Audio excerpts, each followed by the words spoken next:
अलैकुम वरहमतुल्लाहि वबरकातुहू। इत्तेहाद न्यूज़ में आप सभी का खैर मकदम है। क्या भारत के मुसलमान आजमाइश के सख्त दौर से गुजरने वाले हैं?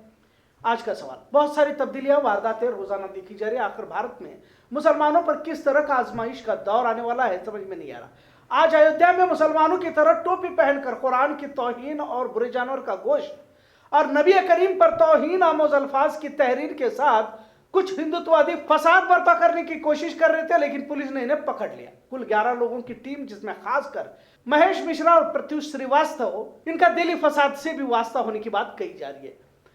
नितिन कुमार, दीपक गौड़ा और भी नाम है और तमाम कट्टर हिंदुत्ववादी कहे जाते हैं। खैर, अब इन पर योगी हुकूमत कितना सख्त रवैया अख्तियार करती है, क्या इनके घरों पर भी बुलडोजर घुमाए जाएंगे? एक और जगह पर मेरठ में मुस्लिम मोहल्ले में घुसकर कुछ हिंदुत्ववादी जागरण का इजलास करने वाले थे, लेकिन यहां भी पुलिस ने इजाजत नहीं दी। ये और बात है कि जो वीडियो वायरल हुआ है जिसमें हिंदुत्ववादी यानी कि हिंदुत्ववादी गुंडे पुलिस को चुनौती देते हुए देखे जा रहे हैं। वीडियो में देख सकते हैं कि जागरण मुस्लिम इलाकों में ही करके ही रहेंगे की जिद हिंदुत्ववादी करते दिखाई दे रहे हैं। आज तक न्यूज चैनल पर भाजपा के तर्जुमान यानी कि स्पोक्स पर्सन सुधांशु त्रिवेदी ने तो और भी आगे बढ़ते हुए अजान पर ही एतराज जताते हुए कहा कि अजान में दिए जाने वाले अल्फाज यानी कि अल्लाह के सिवा कोई माबूद नहीं, यानी सिर्फ अल्लाह ही इबादत के लायक है, कहना तमाम दिगर खुदाओं का अपमान है का मतलब अब बात साफ हो चुकी है कि इन्हें मुसलमानों की हर बात पर एतराज है। खाने पीने, पहनने, इबादतगाह, बुजुर्गों की मज़ारों, बुजुर्गों की तारीख, यहाँ तक के गांव के नामों से भी हिंदुत्ववादियों को एलर्जी हो चुकी है। लेकिन बात अब और भी आगे बढ़ते जा रही है। मुसलमानों के किसी एक अमल की मुखालफत करने के लिए कुछ नया लाया जाता है। हिजाब की मुखालफत में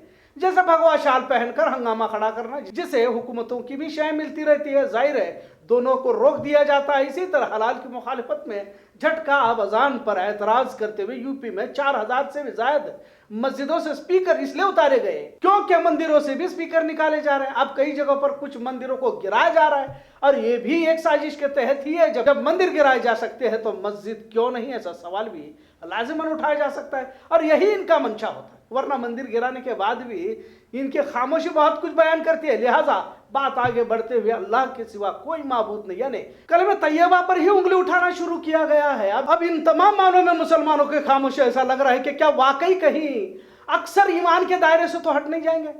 फिर कोई बताए तो सही कि ईमान के तफसीलात क्या है। भाजपा का कोई प्रवक्ता या स्पोक्स पर्सन ने यह कह दिया कि अल्लाह के सिवा कोई माबूद नहीं, मतलब तमाम देवी देवताओं और दिगर मज़ाहिब के धर्म गुरुओं की तौहीन है। मतलब यकीनन बात हक और बातिल पर आकर रुक जाती है, जबकि सभी जानते हैं कि भारत का संविधान सभी धर्म, मजहब, जात, भाषा के लोगों को एक साथ जीने का हक देता है। लेकिन यहाँ संविधान आईने हिंद की सुन कौन रहा है? मनमानी फैसले, एक समाज के घरों पर बुलडोजर, एक तरफा कार्रवाई, अदलिया तक कटघरे में खड़ी नजर आ रही है। पूरी दुनिया में भारत में बढ़ते तशद्दुद पर थू थू हो रही है, पर हिंदू राष्ट्र के एजेंडे को आगे बढ़ाते हुए गांधी के मुल्क में गौर से जिंदाबाद किया जा रहा है। तमाम न्यूज चैनल बजाय हुकूमत को सवाल करने के कमजोर विपक्ष को ही कटघरे में खड़ा करते रहते हैं और जब विपक्ष इस तरह दम तोड़ने लगता है तो मुल्क का संविधान, भाईचारा, एकता भी आखिरी सांस लेने लगती है। कई जगहों पर तलवारों की खेप पकड़ी जा रही है, हर जुलूस में तलवारों को लहराया जा रहा है। आखिर इसे क्या समझा जाए? कौन सी नई तहजीब, कौन सा नया भारत वजूद में आ रहा है, समझ में नहीं आ रहा।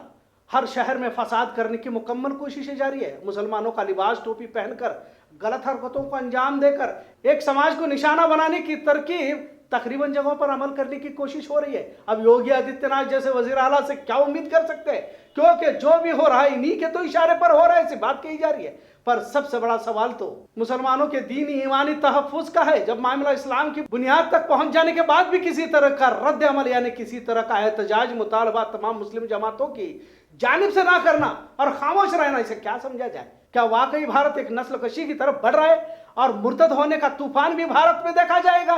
क्योंकि वैसे भी मुसलमानों में दीनी बेजारी बहुत हद तक बढ़ चुकी है और ऐश परस्ती के आदि उम्मत के साथ साथ दीनी सियासी रहनुमाओं को भी देखा जा रहा है। बदकिस्मती है, वरना तो देश में इतने बड़े मदरसे, तंजीम, इदारे, कमेटियां भी है और कोई भी आगे बढ़कर एक स्टेटमेंट यानी कि एक बयान देने के लिए तैयार नहीं।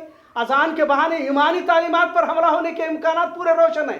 पर क्या यह माशरा आज भी अपने अख्तलाफात या अपनी किताबें, अपने मौलाना, अपने मसलकों से बाहर आने के लिए तैयार है?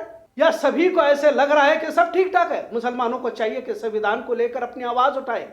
बेटियों के सरों से हिजाब छीन लिया गया, 3 तलाक को लेकर इस्लामी कवानीन में दखल अंदाजी की गई, हलाल की जगह पर झटका यानी इस्लाम के मुताबिक हराम को लाया गया और अब तो अल्लाह की जात पर भी सवाल उठाना आखिर किस इंतहा तक मिल्लत की बेहिसी कह सकते हैं? आखिर ऐसे मर्दूदों पर मुकदमे क्यों दायर नहीं किए जाते? या फिर किसी भी सियासी दीनी रहनुमाओं ने आवाज उठाने के बजाय खामोशी क्यों इख्तियार कर लिए? क्या वाकई अब हसास मुसलमान इस दुनिया में नहीं रहे? क्या अब भारत में भी मुर्तद होने का तूफान आने वाला है? शायद आखिरी दौर के हदीस आज के मुसलमानों की तरफ ही इशारा करती है कि महज कुछ लोग मुसलमान बचेंगे, बाकी डर खौफ की वजह से अपने मौकूफ से हट जाएंगे।